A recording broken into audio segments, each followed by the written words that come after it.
How important is a pillow to you when you're wild camping? Personally, my pillow is really important because if I don't get a good night's sleep, then I just don't enjoy the experience as much. Over this last year, I've done loads of wild camps, and throughout I've been using 2 different pillows. This video is to give you a bit of an overview of both, what I like, what I don't like about them, and ultimately why I switched from one to the other.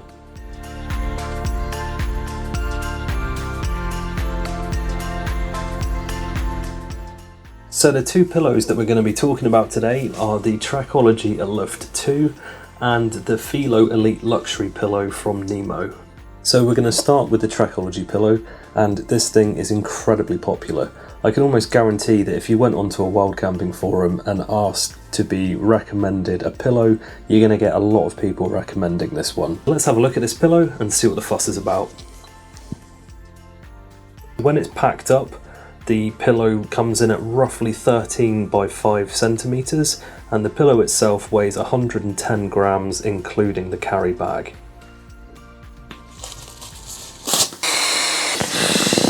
So here it is, all blown up.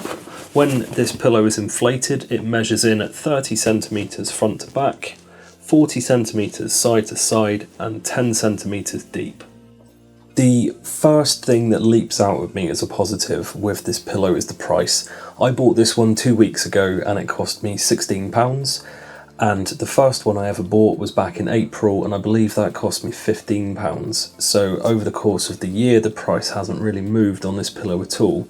It's a fantastic budget option. If you've just been out and bought a load of new kit for camping, then you might not have a lot left over for a pillow, but this one isn't going to break the bank at all. The second thing I really like about the pillow is the strap along the back.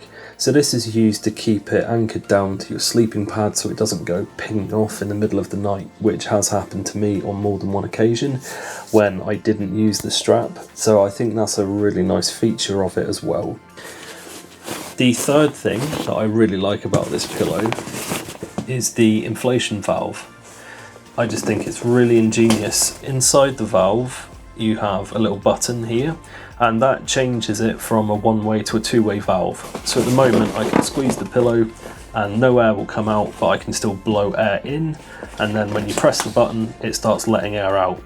In terms of negatives with this pillow, the price of it is a pro, but it's also in my eyes a bit of a downside, because for this budget price you're not gonna get very comfortable materials.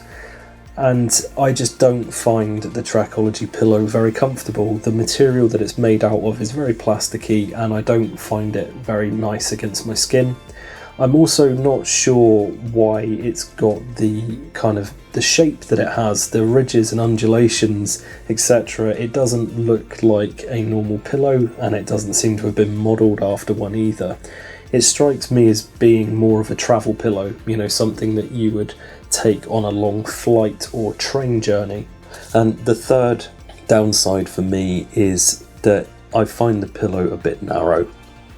I'm a side sleeper and I roll around in my sleep, and there's been a number of times where I've just rolled off the side of this pillow. So that's my little summary of the Trekology pillow. It's got some good points, it has some bad points, but you know, it's 16 quid. You can't ask for the moon on a stick for that. The pillow that I ended up moving to was the Philo Elite Luxury Pillow from Nemo. When I bought this one, I wasn't actively hunting out a new pillow. I was purchasing something else, and I just kind of came across this one on the website. It seemed to tick a number of the boxes that I wasn't kind of enjoying so much with the Trekology, so I thought I would give it a go.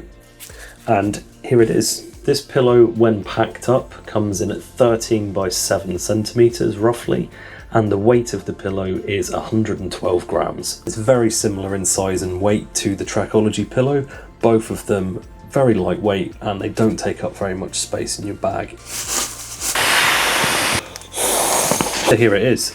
One thing you'll probably notice straight out the gate is that it is a lot wider than the Trekology pillow. So when this one is inflated, it comes in at 53 centimeters wide, 29 centimeters front to back, and 8 centimeters deep.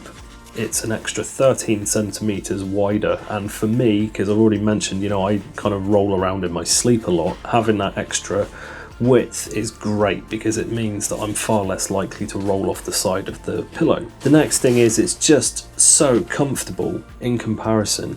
So it's still an inflatable pillow, but there's an inflatable bladder on the inside, and then on the outside we've got this polyester kind of pillowcase going on. And it's polyester, it's not Egyptian cotton, but it is comfortable and it just feels nice against my skin.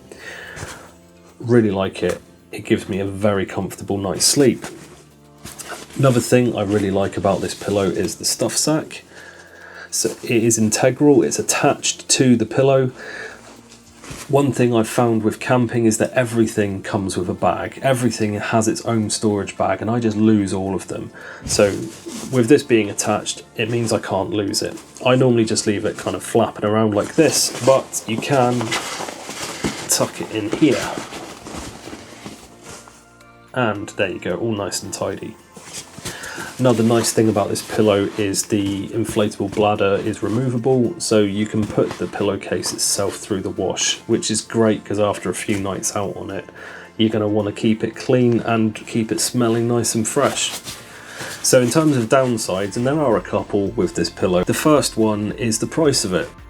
This wasn't cheap. If I recall correctly, this cost me £55, which is considerably more than Trackology. You know, we're talking £40 more. We didn't even spend that much on our pillows on our own bed, so it was quite a lot of money to drop on a pillow. This is more of a niggle than a downside, but I already mentioned the stuff sack as a positive, and it's just a little bit too small.